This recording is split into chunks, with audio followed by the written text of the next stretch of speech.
From Pacifica, this is Democracy Now! Fleecy locks and black complexion cannot forfeit nature's claim. Skin may differ, but affection dwells in black and white the same. And were I so tall as to reach the pole or to grasp the ocean at a span, I must be measured by my soul. The mind is the standard of the man. In a Democracy Now! And Pacifica Radio Archives exclusive, we air a newly discovered recording of Dr. Martin Luther King, Jr. It was December 1964, days before he received the Nobel Peace Prize in Oslo. Dr. King gave a major address in London on segregation, the fight for civil rights, and his support for Nelson Mandela and the anti-apartheid struggle in South Africa. If the United Kingdom and the United States decided tomorrow morning not to buy South African goods, not to buy South African gold, if our investors and capitalists would withdraw their support for the racial tyranny that we find there, then apartheid would be brought to an end. Today, Dr. King's City Temple Address, December 7th, 1964, in London. All that and more coming up.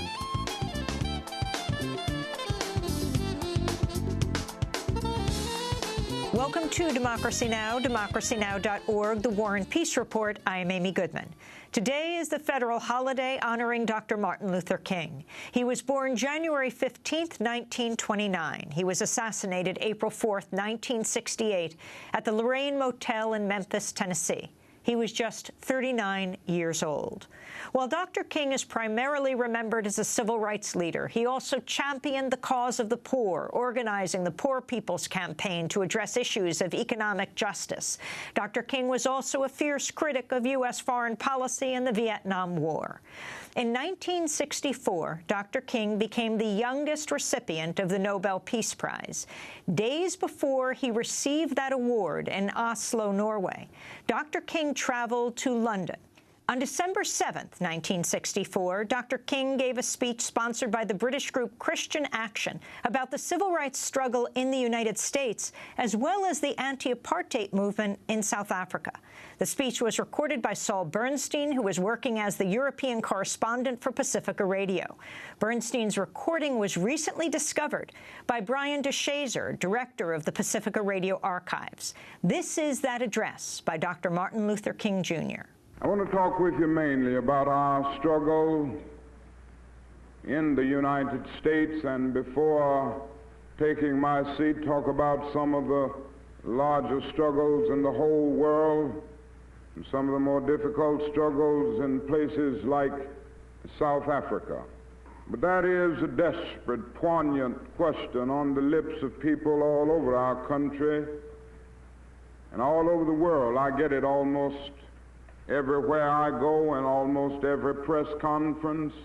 It is a question of whether we are making any real progress in the struggle to make racial justice a reality in the United States of America. And whenever I seek to answer that question, on the one hand, I seek to avoid an undue pessimism. On the other hand, I seek to avoid a superficial optimism. And I try to incorporate or develop what I consider a realistic position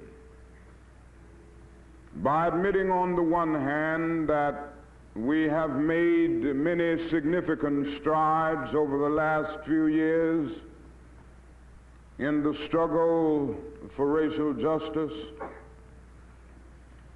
but by admitting that before the problem is solved, we still have numerous things to do and many challenges to meet.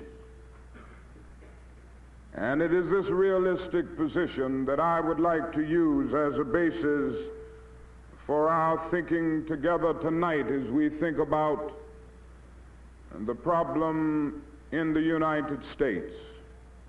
We have come a long, long way, but we have a long, long way to go before the problem is solved. Now let us notice first that we've come a long, long way, and I would like to say at this point that the Negro himself has come a long, long way in re-evaluating his own intrinsic worth. Now, in order to illustrate this, a little history is necessary. It was in the year 1619 when the first Negro slaves landed on the shores of America. And they were brought there from the soils of Africa. Unlike the Pilgrim Fathers who landed at Plymouth a year later, they were brought there against their wills.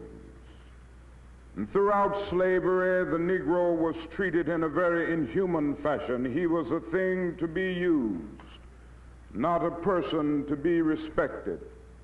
The United States Supreme Court rendered a decision in 1857 known as the Dred Scott decision, which well illustrated what existed at that time. But in this decision, the Supreme Court of the United States said in substance that the Negro is not a citizen of the United States. He is merely property subject to the dictates of his owner. And it went on to say that the Negro has no rights that the white man is bound to respect. And this was the idea that prevailed during the days of slavery.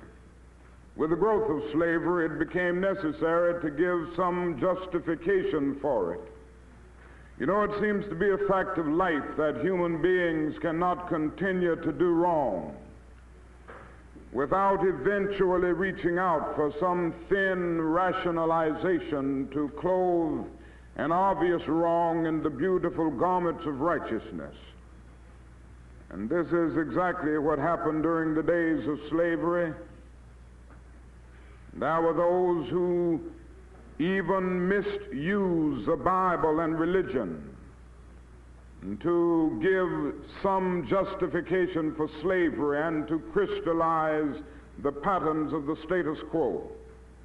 And so it was argued from some pulpits that the Negro was inferior by nature because of Noah's curse upon the children of Ham. And then the Apostle Paul's dictum became a watchword: servants, be obedient to your master. And one brother had probably read the logic of the great philosopher Aristotle. You know, Aristotle did a great deal to bring into being what we now know as formal logic in philosophy.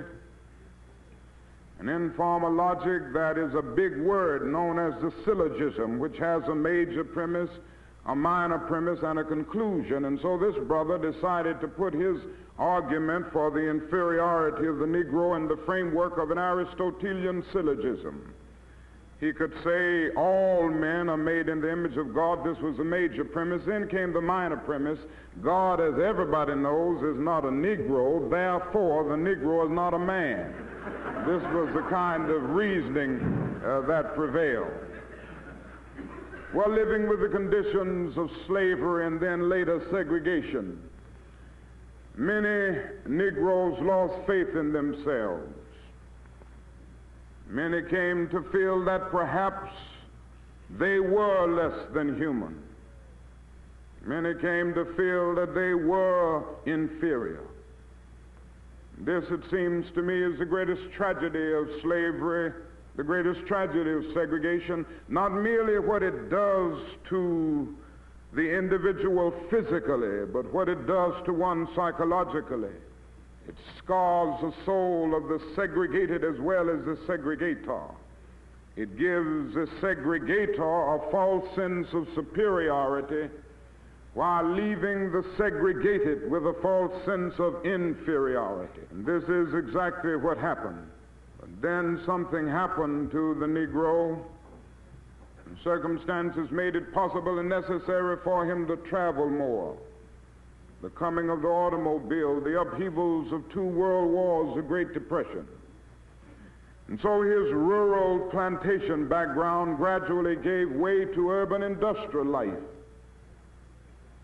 His economic life was gradually rising through the growth of industry, the development of organized labor, and expanded educational opportunities. And even his cultural life was gradually rising through the steady decline of crippling illiteracy.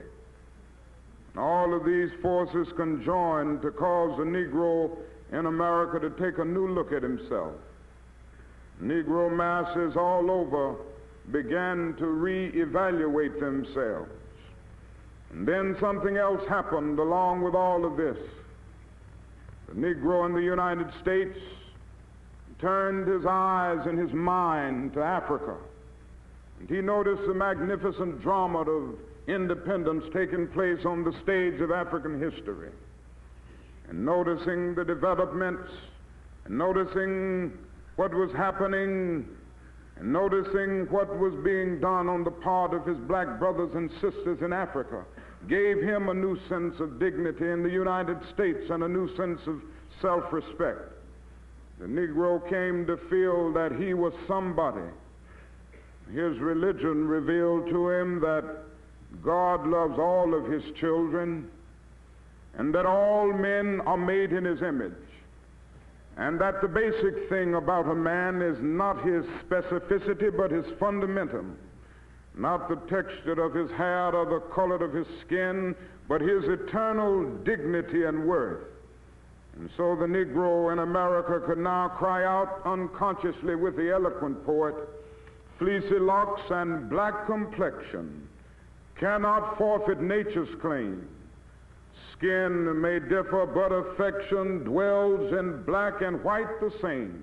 And were I so tall as to reach the pole or to grasp the ocean at a span, I must be measured by my soul. The mind is the standard of the man." And with this new sense of dignity and this new sense of self-respect, a new Negro came into being with a new determination to suffer, to struggle, to sacrifice, and even to die if necessary in order to be free.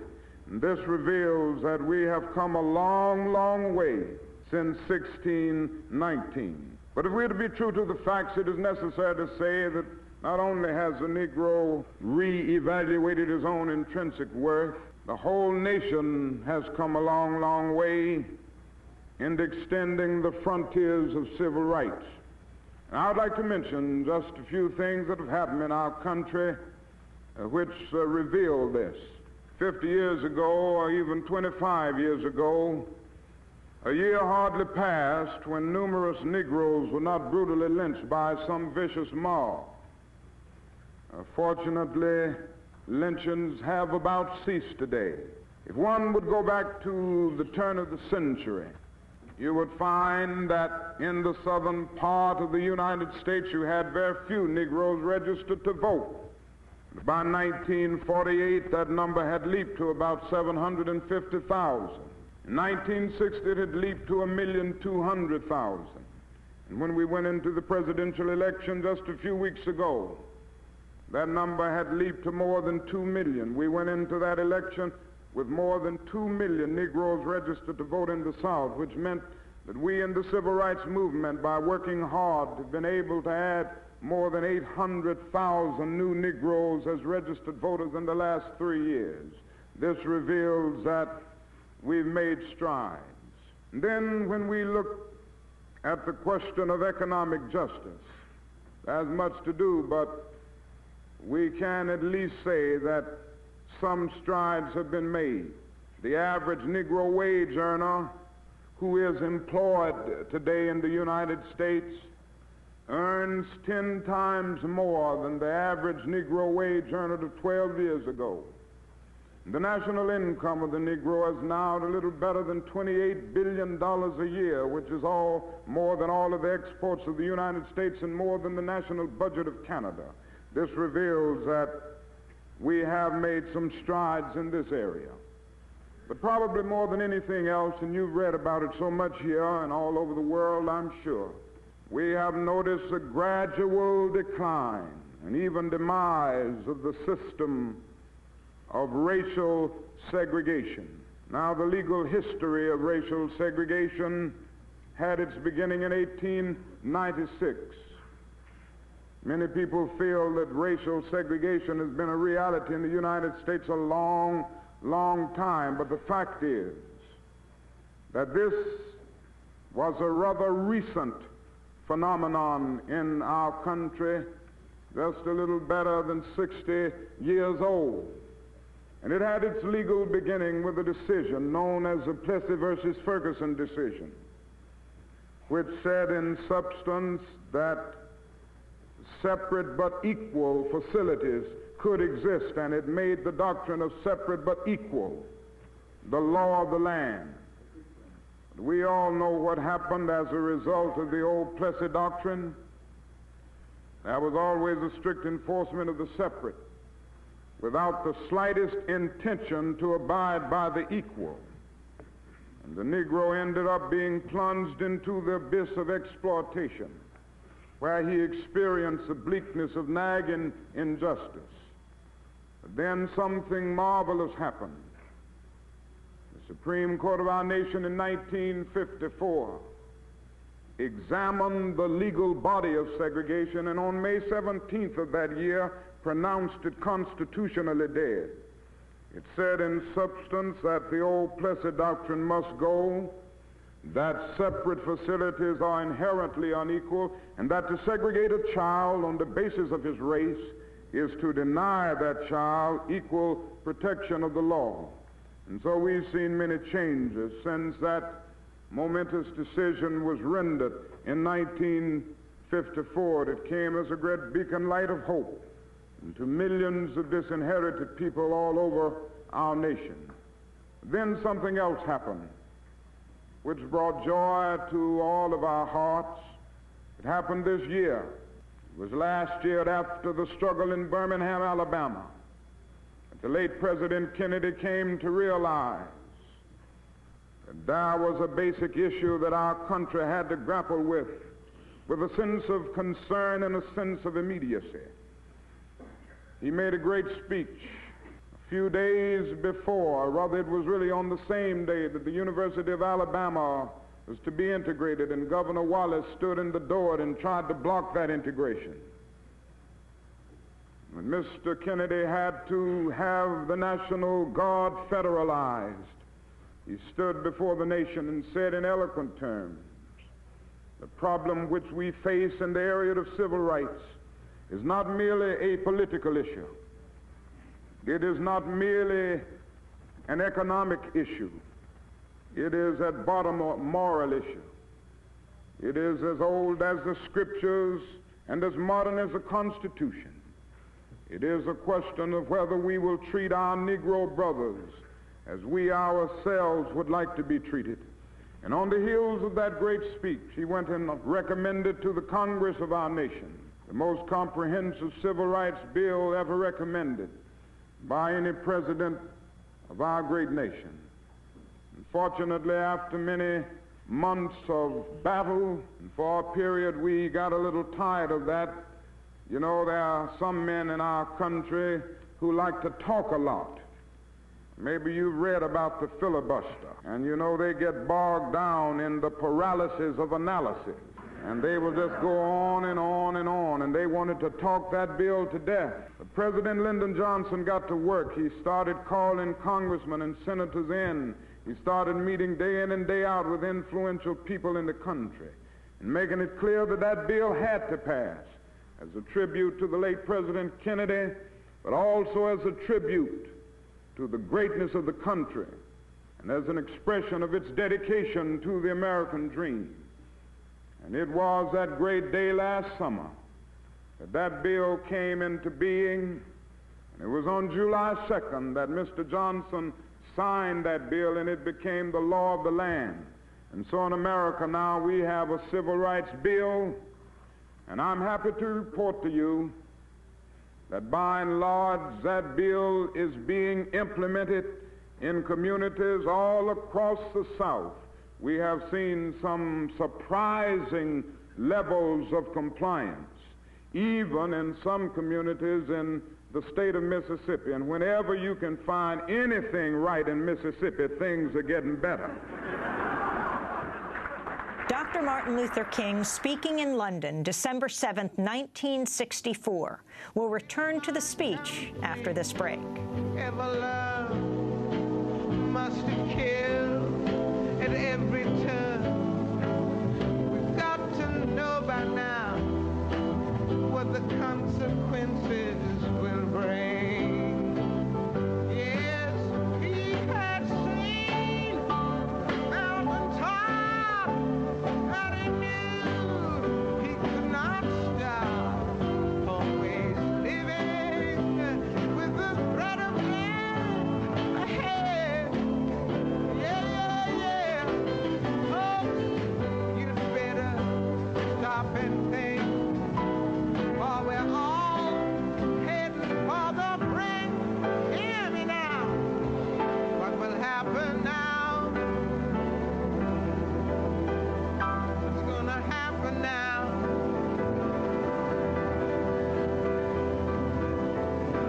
That the King of Love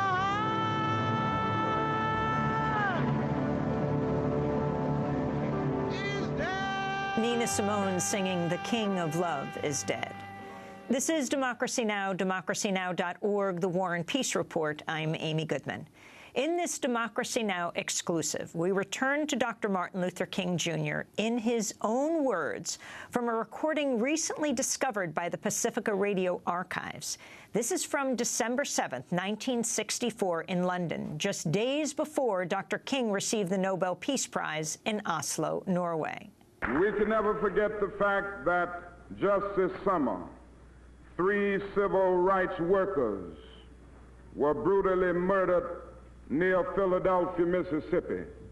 All of this reveals to us that we have not achieved the level of brotherhood. We have not achieved the brotherhood that we need and that we must have in our nation. We still have a long, long way to go. I mentioned voter registration and the fact that we had been able to add about 800,000 new registered voters in the last 2 or 3 years, the fact that it's over 2 million now, I guess that sounded like real progress, and it does represent some progress. But let me give you the other side, and that is the fact that there are still more than 10 million Negroes living in the southern part of the United States, and some 6 million of the Negroes living in the southern part of the United States are of voting age, and yet only 2 million are registered. And this means that 4 million remain unregistered, not merely because they are apathetic, not because they are complacent. This may be true of some few, but because all types of conniving methods are still being used to keep Negroes from becoming registered voters. Complex literacy tests are given which make it almost impossible for anybody to pass a test, even if he has a PhD degree in any field or a law degree from the best law schools of the world. And then actual economic reprisals are often taken out against Negroes who seek to register and vote in some of the black belt counties of Mississippi and Alabama and other places. And then some are actually faced with physical violence and sometimes physical death. This reveals that we have a great deal that must be done in this area. I mentioned economic justice, and I'm sure that that figure, $28 billion, sounded very large. That's a lot of money. But then I must go on and give you the other side if I'm to be honest about the picture. That is the fact that 42% of the Negro families of the United States still earn less than $2,000 a year, while just 16% of the white families earn less than $2,000 a year. 21% of the Negro families of America earn less than $1,000 a year, while just 5% of the white families earn less than $1,000 a year.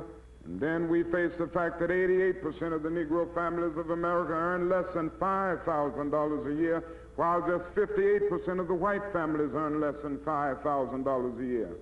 So we can see that that is still a great gulf between the haves, so to speak, and the have-nots.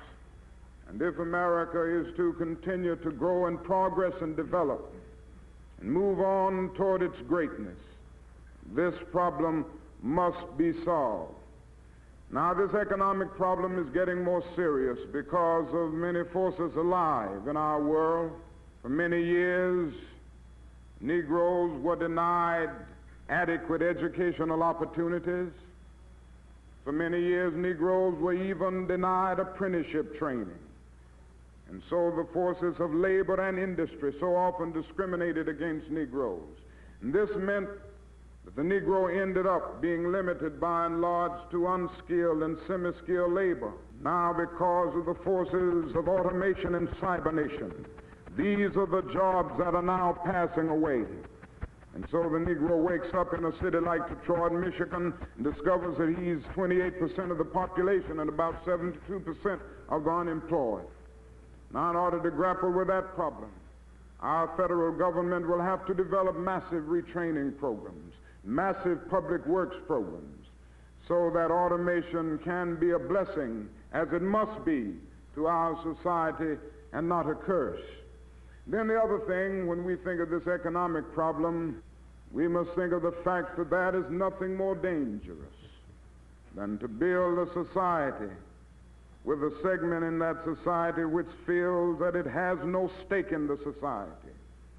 There's nothing more dangerous than to build a society with a number of people who see life as little more than a long and desolate corridor with no exit sign.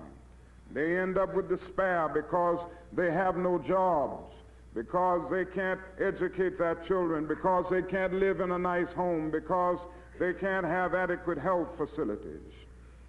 We always hear of the various reasons why and the various myths concerning integration and why integration shouldn't come into being. Those people who argue against integration at this point often say, well, if you integrate the public schools, for instance, you will pull the white race back a generation. And they like to talk about the cultural lag in the Negro community. And then they go on to say, now, you know, the Negro is a criminal, and he has the highest crime rate in any city that you can find in the United States. And arguments go on ad infinitum, why integration shouldn't come into being. But I think there's an answer to that. And that is that if there is cultural lag in the Negro community, and there certainly is, this lag is there because of segregation and discrimination. It's there because of long years of slavery and segregation. Criminal responses are not racial but environmental. Poverty, economic deprivation, social isolation, and all of these things breed crime, whatever the racial group may be. And it is a torturous logic to use the tragic results of racial segregation as an argument for the continuation of it. It is necessary to go back. And so it is necessary to see this and to go all out to make economic justice a reality all over our nation. I mentioned that racial segregation is about dead in the United States, but it's still with us. We are about past the day of legal segregation. We have about ended de jure segregation, where the laws of the nation or of a particular state can uphold it because of the Civil Rights Bill and the Supreme Court's decision and other things. We have passed a day when the Negro can't eat at a lunch counter, with the exception of a few isolated situations, or where the Negro can't check in a motel or a hotel. We are fastly passing that day. But that is another form of segregation coming up. It is coming up through housing discrimination, joblessness, and de facto segregation in the public schools. And so the ghettoized conditions that exist make for many problems, and it makes for a hardcore de facto segregation that we must grapple with on a day-to-day basis. And so this is the problem that we face, and this is the problem that we are forced to deal with. And we are going to deal with it in a determined way. I am absolutely convinced that segregation is on its deathbed, and those who represent it, whether they be in the United States or whether they be in London, England, the system is on its deathbed. But certainly we all know that if democracy is to live in any nation, segregation must die. And as I've tried to say all over America, we've got to get rid of segregation, not merely because it will help our image, it certainly will help our image in the world. We've got to get rid of segregation not merely because it will appeal to Asian and African peoples, and this certainly will be helpful, this is important. But in the final analysis, racial discrimination must be uprooted from American society and from every society because it is morally wrong. So it is necessary to go all out and develop massive action programs to get rid of racial segregation. Now, I would like to mention one or two ideas that circulate in our society, and they probably circulate in your society and all over the world, that keep us from developing the kind of action programs necessary to get rid of discrimination and segregation. One is what I refer to as the myth of time. There are those individuals who argue that only time can solve the problem of racial injustice in the United States, in South Africa, or anywhere else. You've got to wait on time. And I know they've said to us so often in the States and to our allies in the white community, just be nice and be patient and continue to pray, and in 100 to 200 years, the problem will work itself out. We've heard and we've lived with the myth of time. The only answer that I can give to that myth is that time is neutral. It can be used either constructively or destructively. I must honestly say to you that I'm convinced that the forces of ill will have often used time much more effectively than the forces of goodwill. And we may have to repent in this generation, not merely for the vitriolic words and the violent actions of the bad people, but for the appalling silence and indifference of the good people who sit around saying, wait on time. Somewhere along the way, it is necessary to see that human progress never rolls in on the wheels of inevitability. It comes through the tireless efforts and the persistent work of dedicated individuals who are willing to be co-workers with God, and without this hard work, time itself becomes an ally of the primitive forces of social stagnation. And so we must help time, and we must realize that the time is always right to do right. This is so vital, and this is so necessary. Now, the other myth that gets around a great deal in our nation, and I'm sure in other nations of the world, is the idea that you can't solve the problems in the realm of human relations through legislation. You can't solve the housing problem and the job problem and all of these other problems through legislation. You've got to change the heart. We had a presidential candidate just recently who spoke about this a great deal, and I think Mr. Goldwater sincerely believed that you couldn't do anything through legislation because he voted against everything in the Senate, including the Civil Rights Bill. And he said all over the nation throughout the election that we don't need legislation, that legislation can't deal with this problem. But he was nice enough to say that you've got to change the heart. Now, I want to at least go halfway with Brother Goldwater at that point. I think he's right. If we're going to get this problem solved in America and all over the world, ultimately, people must change their hearts where they have prejudices. If we're going to solve the problems facing mankind, I would be the first to say that every white person must look down deep within and remove every prejudice that may be there, and come to see that the Negro and the colored peoples generally must be treated right, not merely because the law says it, but because it is right and because it is natural. I agree with this 100%. And I'm sure that if the problem is to be solved ultimately, men must be obedient not merely to that which can be enforced by the law, but they must rise to the majestic heights of being obedient to the unenforceable. But after saying all of that, I must go on to the other side. This is where I must leave Mr. Goldwater and others who believe that legislation has no place. It may be true that you can't legislate integration, but you can legislate desegregation. It may be true that morality cannot be legislated, but behavior can be regulated. It may be true that the law can't change the heart, but it can restrain the heartless. It may be true that the law can make a man love me, but it can restrain him from lynching me, and I think that's pretty important also. Dr. Martin Luther King Jr. speaking in London on December 7, 1964. We'll return to that speech after this break.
This is Democracy Now!, DemocracyNow.org, the War and Peace Report. I'm Amy Goodman.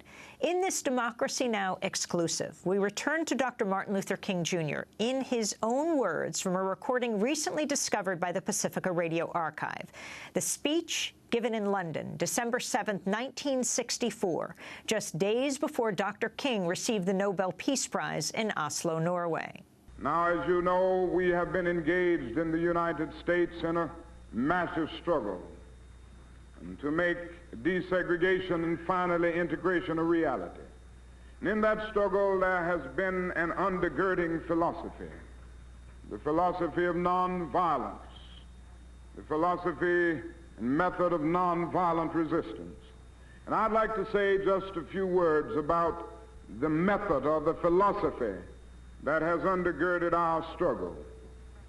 First, I want to say that I'm still convinced that nonviolence is the most potent weapon available to oppressed people in their struggle for freedom and justice. It has a way of disarming the opponent, exposing his moral defenses. It weakens his morale, and at the same time it works on his conscience, and he just doesn't know how to handle it. If he doesn't beat you, wonderful. If he beats you, you develop the quiet courage of accepting blows without retaliating. If he doesn't put you in jail, wonderful. Nobody with any sense loves to go to jail. But if he puts you in jail, you go in that jail and transform it from a dungeon of shame to a haven of freedom and human dignity. Even if he tries to kill you, you develop the inner conviction that there are some things so dear, some things so precious, some things so eternally true that they are worth dying for. And if a man has not discovered something that he will die for, he isn't fit to live. And this is what the nonviolent discipline says.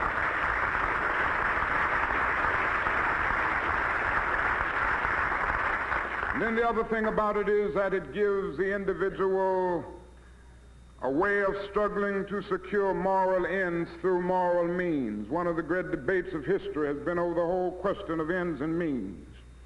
And all the way back from the days of Plato's dialogues coming on up through Machiavelli and others, there have been those individuals who argued that the end justifies the means.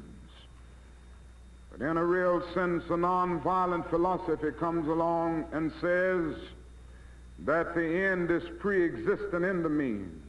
The means represent the ideal in the making and the end in process.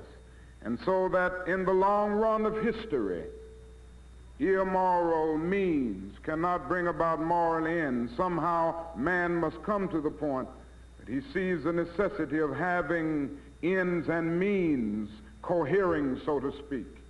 And this is one of the things that is basic in the nonviolent philosophy at its best. It gives one a way and a method of struggle which says that you can seek to secure moral ends through moral means. It also says that it is possible to struggle against an evil, unjust system with all your might and with all your heart, and even hate that unjust system, but yet you maintain an attitude of active goodwill and understanding and even love for the perpetrators of that evil system. Now, this is the most misunderstood aspect of nonviolence.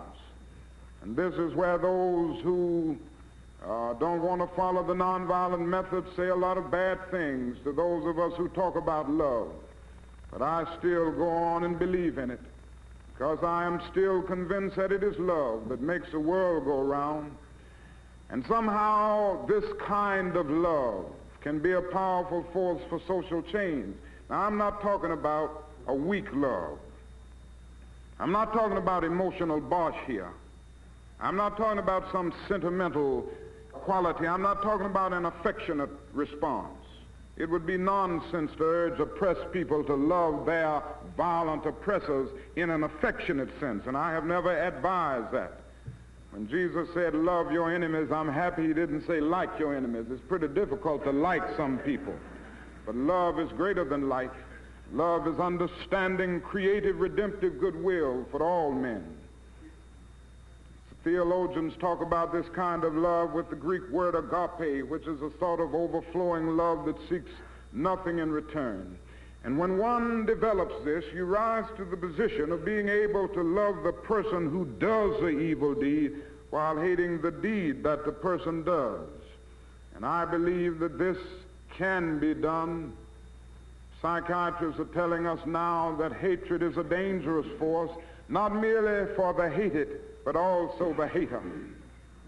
Many of the strange things that happen in the subconscious, many of the inner conflicts are rooted in hate. And so they are saying love or perish. This is why Eric Fromm can write a book entitled The Art of Loving, arguing that love is the supreme unifying force of life. And so it is wonderful to have a method of struggle where it is possible to stand up against segregation, to stand up against colonialism with all of your might, and yet not hate the perpetrators of these unjust systems. And I believe firmly that it is through this kind of powerful, nonviolent action, this kind of love that organizes itself into mass action, that we will be able to transform the jangling discords of our nation and the world into a beautiful symphony of brotherhood. Certainly this is the great challenge facing us. Now, I think that nonviolence can work not only in the situation that we find in our country, not only with the magnificent example that we have in India, expressed through the marvelous work of Mohandas K. Gandhi, but I think it can work in ways and in circumstances that we haven't seen it or we haven't used it before. And in this context, I would like to say something about South Africa.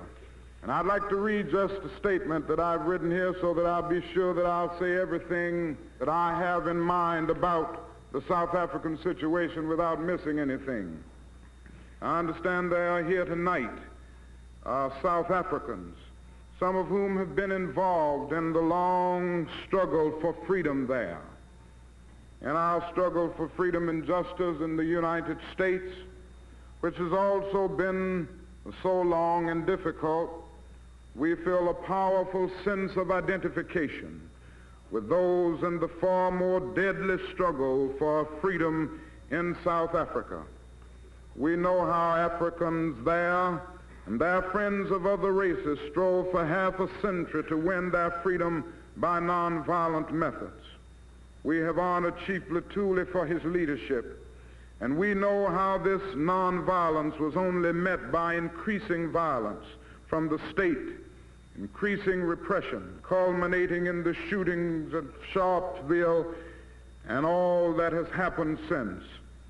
Clearly, there's much in Mississippi and Alabama to remind the South Africans of their own country.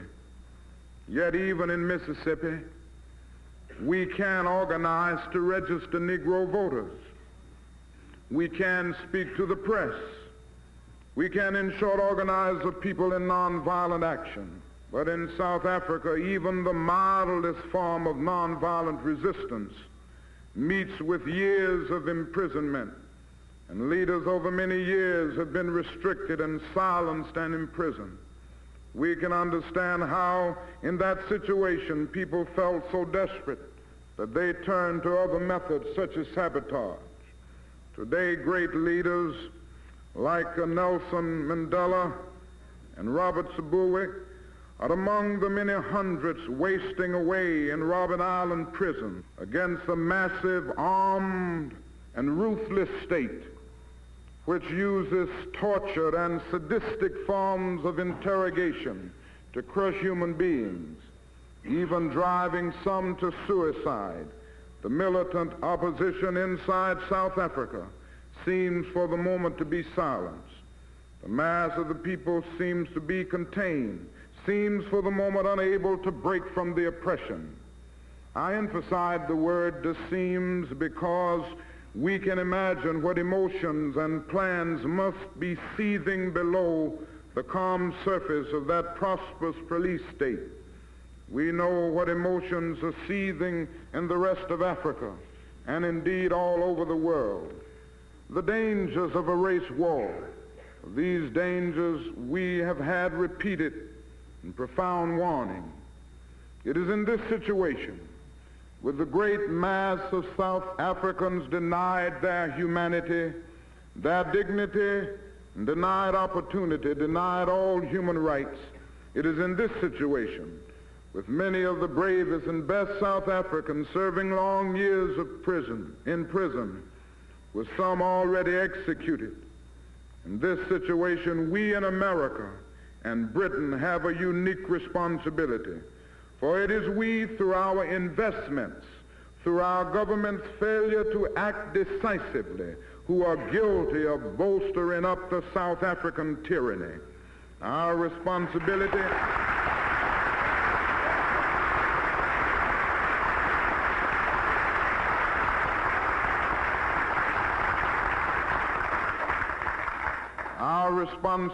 presents us with a unique opportunity. We can join in the one form of nonviolent action that could bring freedom and justice to South Africa, the action which African leaders have appealed for in a massive movement for economic sanctions in a world living under the appalling shadow of nuclear weapons. Do we not recognize the need to perfect the use of economic pressures? Why is trade regarded by all nations and all ideologies as sacred? Why does our government and your government in Britain refuse to intervene effectively now, as if only when there is a bloodbath in South Africa or the Korea or the Vietnam will they recognize a crisis? If the United Kingdom and the United States decided tomorrow morning not to buy South African goods, not to buy South African gold, to put an embargo on oil, if our investors and capitalists would withdraw their support for the racial tyranny that we find there, then apartheid would be brought to an end.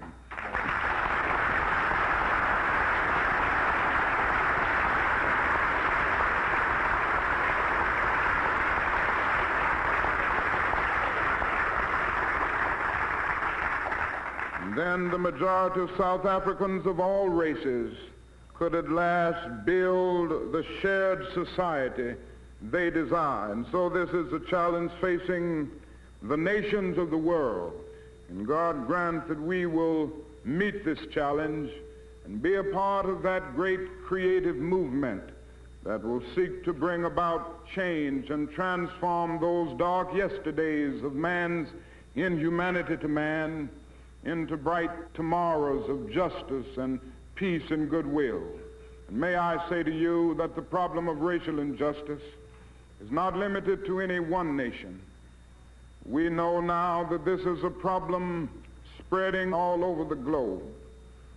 And right here in London and right here in England, you know so well that thousands and thousands of colored people are migrating here from many, many lands, from the West Indies, from Pakistan, from India, from Africa.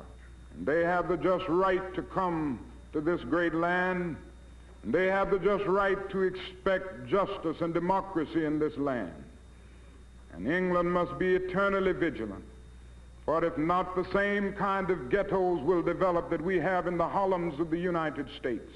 The same problems of injustice, the same problems of inequality in jobs will develop. And so I say to you that the challenge before every citizen of goodwill of this nation is to go all out to make democracy a reality for everybody, so that everybody in this land will be able to live together, and that all men will be able to live together as brothers. You know, there are certain words in every academic discipline that soon become stereotypes and cliches. Every academic discipline has its technical vocabulary. Modern psychology has a word that is probably used more than any other word in modern psychology. It is the word maladjusted. You've heard that word. This is the ringing cry of modern child psychology. And certainly we all want to live well-adjusted lives in order to avoid neurotic and schizophrenic personalities. But I must say to you this evening, my friends, as I come to a close, that there are some things in my own nation, and there are some things in the world which I'm proud to be maladjusted, to which I call upon all men of goodwill to be maladjusted until the good society is realized. I must honestly say to you that I never intend to become adjusted to segregation, discrimination, colonialism, and these particular forces. I must honestly say to you that I never intend to adjust myself to religious bigotry. I must honestly say to you that I never intend to adjust myself to economic conditions that will take necessities from the many to give luxuries to the few. I must say to you tonight that I never intend to become adjusted to the madness of militarism and the self-defeating effects of physical violence. But in a day when Sputniks and explorers are dashing through outer space, and guided ballistic missiles are carving highways of death through the stratosphere, no nation can win a war. It is no longer the choice between violence and nonviolence. It is either nonviolence or non-existence. The alternative to disarmament, the alternative to a greater suspension of nuclear tests, the alternative to strengthening the United Nations and thereby disarming the whole world may well be a civilization plunged into the abyss of annihilation. And I assure you that I will never adjust to the madness of militarism. You see, it may well be that our whole world is in need at this time for a new organization, the International Association for the Advancement of Creative Maladjustment. Men and women